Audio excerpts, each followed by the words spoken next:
entire community, and the potential is for continued positive growth throughout the Whitewater region. What we're going to cover tonight is a review of our mission as an Ag Society, historical perspective of the Beachburg Ag Society, recent improvements we've made, current activities, future vision and plans, impact on the Whitewater region, return on investment, and questions and answers at the end of it. I will be speaking quickly to get through all of that. And I won't be belaboring the point. The mission of the Beachburg Ag Society is the same as all agricultural societies. It's an organization that was created under the Agricultural and Horticultural Organizational Act. The objectives of an agricultural society are laid out in that act, and they're pretty straightforward. They're all rural and agricultural related. The first one is to research the needs of the agricultural community and to develop programs to meet those needs, to hold agricultural expositions featuring competitions for which prizes may be awarded. And of course, that's what a fair is all about, is with the X-Hall, with all the livestock and all the competitions that go on. Promoting the conservation of natural resources, encouraging the beautification of the agricultural community, supporting and providing facilities to encourage activities intended to enrich rural life. And of course, we're in the middle of a rural community, so all of these things are pretty important. And the last one is to conduct and promote activities that involve horses, specifically horse races, when there's an opportunity to do so. The Beachburg Ag Society itself, I'm just going to hit three highlights. We were founded in 1857, so the key thing about that is we're 157 years old, and we're doing things to try and ensure that we go for at least another 157 years. In 1904, the Beachburg Fair was in a competition that was held Ontario-wide, and we won. The prize for that was the administrative building that currently sits on the hill right beside the exhibition hall. It's a very historic building. It has some really unique architecture and some really neat glasswork in it. Unfortunately, it does need some repairs, but it is a pretty neat prize and a pretty neat accomplishment for the fair. And of course, last year, in 2013, the Canadian Association of Fairs and Expositions, which is a national trade association for all fairs and expositions, and covers things like the Calgary Stampede, the Royal Winter Fair, big events like that, all the way down to Beachburg and Cobden Fair, that sort of thing, started a new program called the Canadian Fair Champion, where they recognize people who have made significant contributions to their community through the activities that they were involved in their fair. And Adrian, who's sitting beside me, of course, and who was just recognized, was chosen first in all of Canada, which is an amazing award, and certainly very worthy and deserving of it, because I get to work with him. Okay, let's go on to recent improvements. In 2011, we had a really bad windstorm. Some of you may have remembered it. It was bad enough that it blew down our show barn, and we had to do something to upgrade it. So we decided to do a new coverall building. It was a very scary thing because we didn't have enough insurance money to cover it. So we had to do a whole bunch of fundraising, and Whitewater Council was very kind and gave us a grant to help with the building of that building.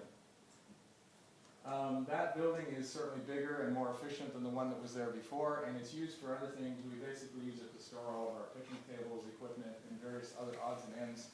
And it's a much better building than was there before. So that was a big improvement for us. In 2012, we realized that up to that point, we had been renting a tent. The annual beer garden at the Beachburg Fair is an extremely popular event. If any of you have attended, some of you have, because I recognize you, you'll know that it's exceptionally popular. So we were renting a tent to do that. So we decided, rather than rent a tent, we would erect a permanent structure to host the event. So again, we took the risk. We went out and we bought another coverall building. But we also now use that building during the winter because it is covered on the sides and the ends. We use it to store boats, motorcycles, RVs, and that allows us to generate some additional revenue in the winter months. In 2013, we did some major overhauls to the exhibition hall. The exhibition hall is also a very historic building, but it needed a lot of major repairs. So the first thing we did is we're able to completely redo the interior electric. Everything was torn out and it was replaced through the generous contributions of some people in the community. I think it was Costello Electric was one of them, and Ian Bromley. And what they did basically is donated all of their labor for free and got us the materials pretty much at cost, and that allowed us to be able to do that. The interior facility and the walls were all renovated, again through generous donations. Adrian actually donated all of the lumber, so all of the walls were done in a lapped pine board, and it was very attractively finished. So the facility, though, in doing those renovations, we designed it so that it would serve the fair for the exhibition hall. And what we've done is we've created exhibition booths, if you will, that are on wheels, so you can wheel them in and put in the pies and the quilts and all the different things that get displayed. And then when that's done, you can wheel those out, and the rest of the building that's left can be used for other purposes. The building has a very rich heritage and feel, and we have an existing liquor license because of our activities. So those are very strategic advantages for us to be able to attract other events to the building. We've already had strong community interest expressed. We haven't even started advertising the building formally, and already there's a half a dozen different, I think mostly wedding receptions planned for the building. The metal roof unfortunately needs some major repairs, and the existing skylights leak. But we have been applying for a Trillium grant, and after 3 or 4 tries, we've finally been successful. So we'll also be repairing the roof on that building. So that building has basically been completely reconditioned and rehabbed during the 2000. Well, it's not done yet because we actually haven't finished the roof, but the rest of the stuff has been done. And one of the cool things about this is it's a very unique facility, and it can attract events that would normally go to Pembroke, Petawawa, Arnprior, Renfrew, and bring them right here into Whitewater. In 2013, we had just barely finished the X Hall, and before the fair, and the month before the fair, this man and a bunch of others were working like right up to the day before the fair to finish off the entertainment stage. Prior, the beer garden, of course, is a beer garden, but it also has live entertainment. And in previous years, what we always did was we'd go rent a stage somewhere down in Almont or that part of the world, and we'd have to actually transport it all the way up to Beachburg, install it, and then dismantle it and take it all the way back. And of course, that became fairly expensive.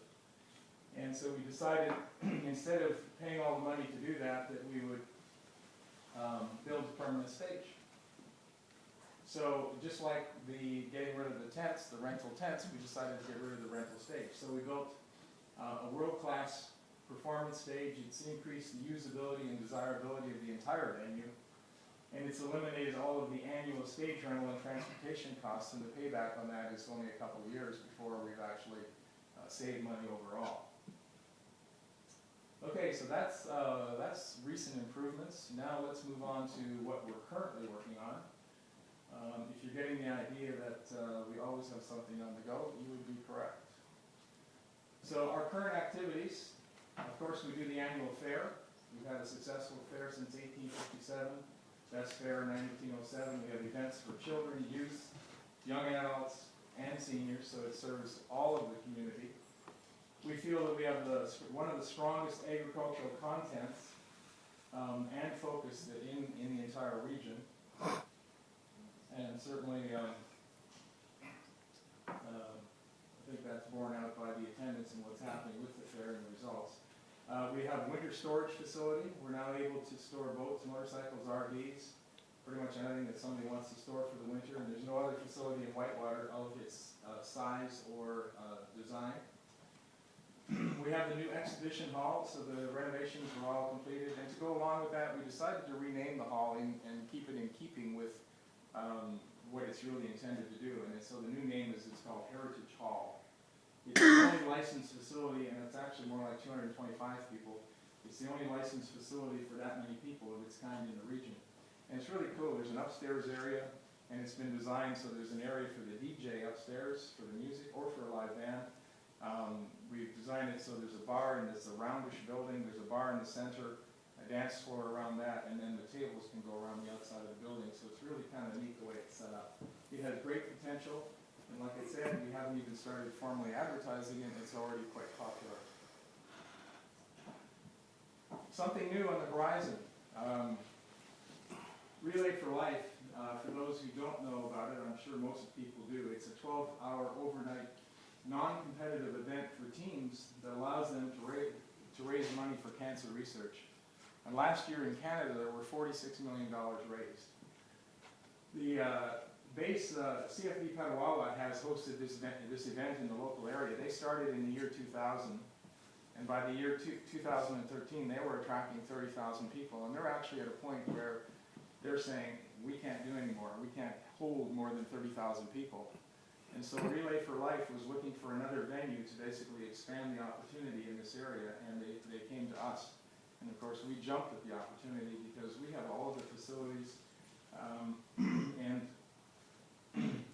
resources that are needed to hold a successful event. We don't know the numbers that we can generate, but we're sure that it will be significant. And so this year, in the third weekend in June, we're going to hold the first Relay for Life, Whitewater Relay for Life at the Beachburg Fairgrounds.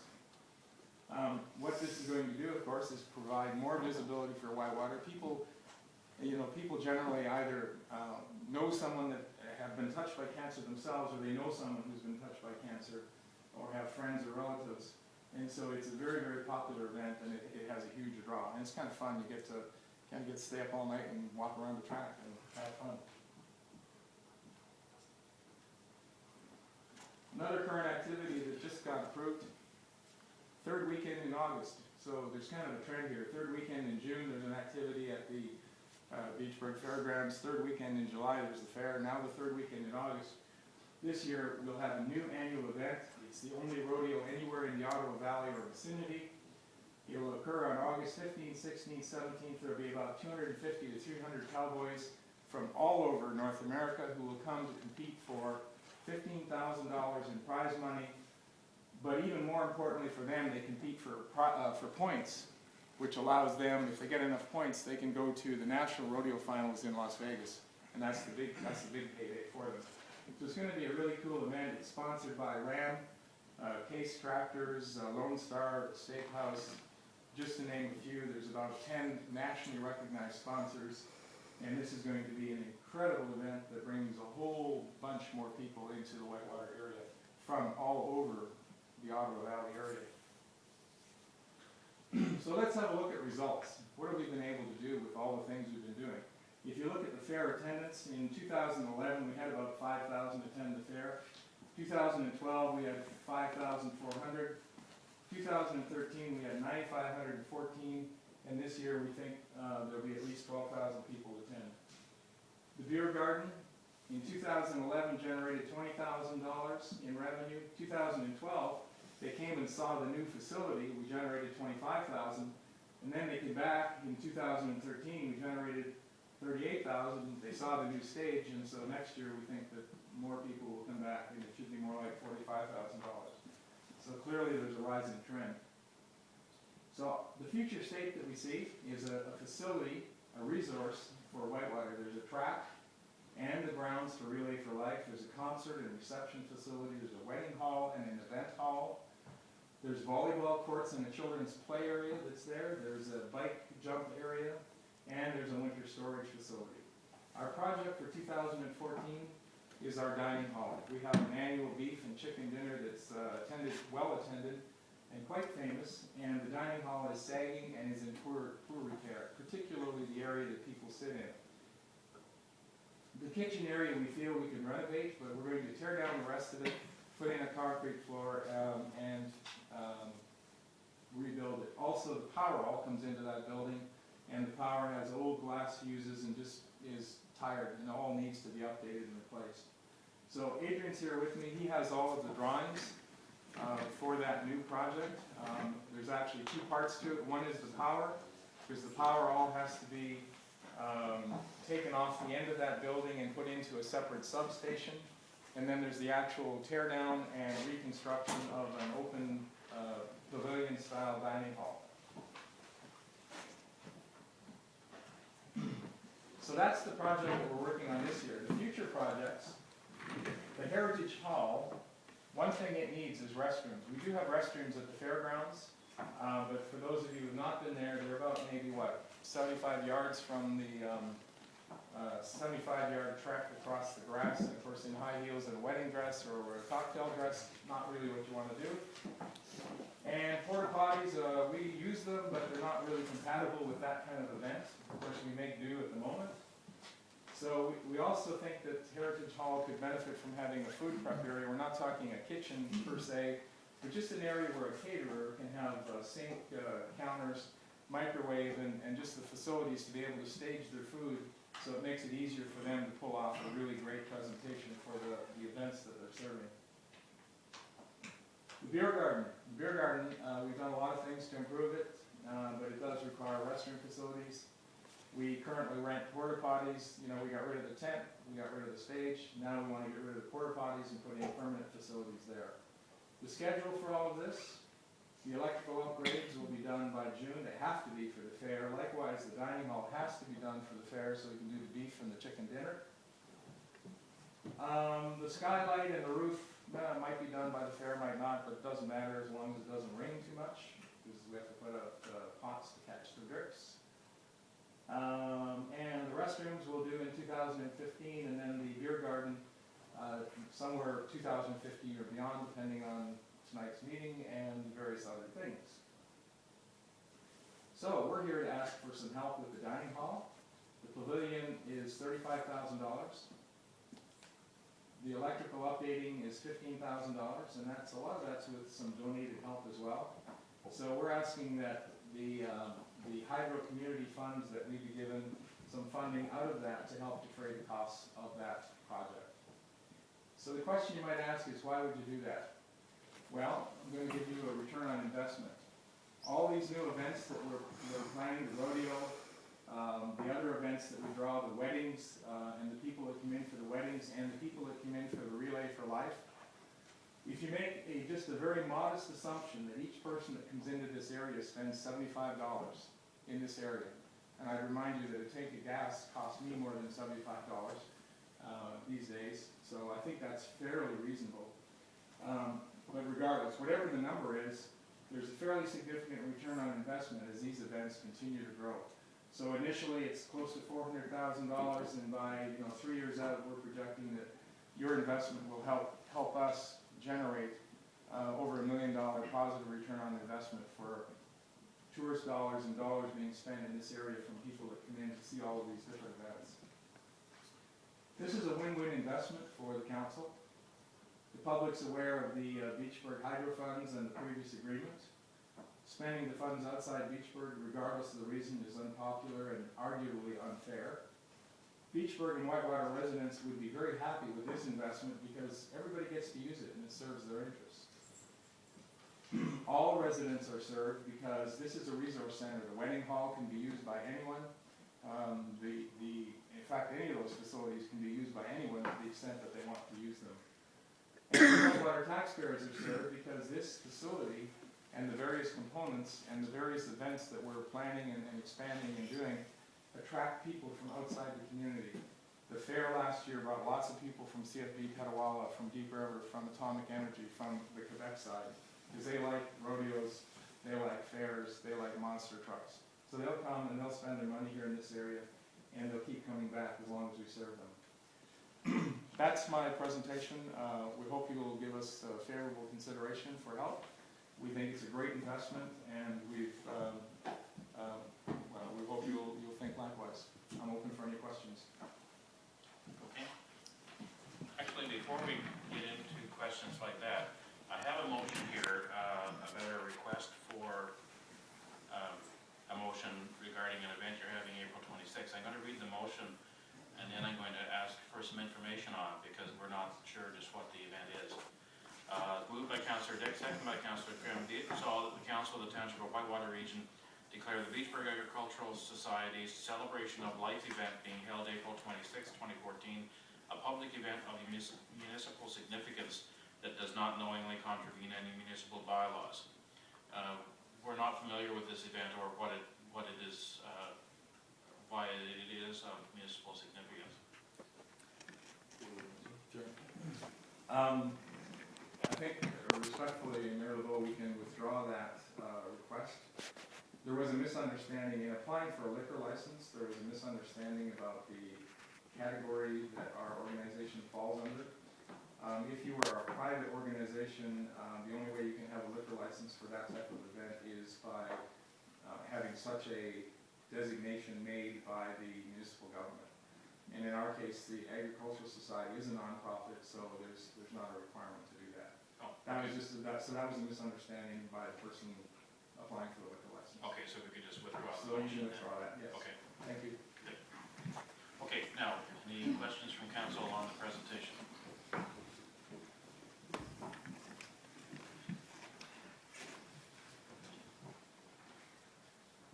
Deputy Mayor McBride?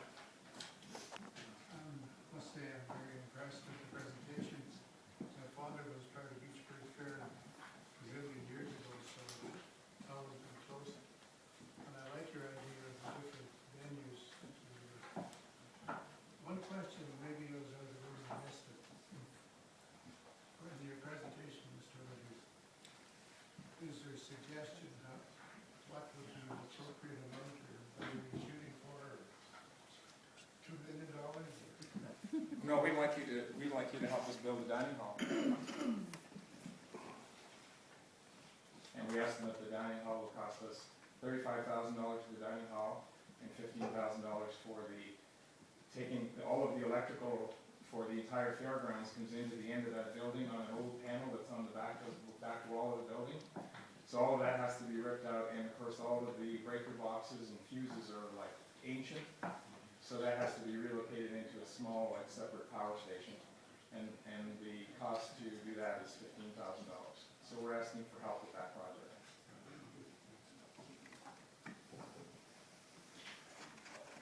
Any other questions from council?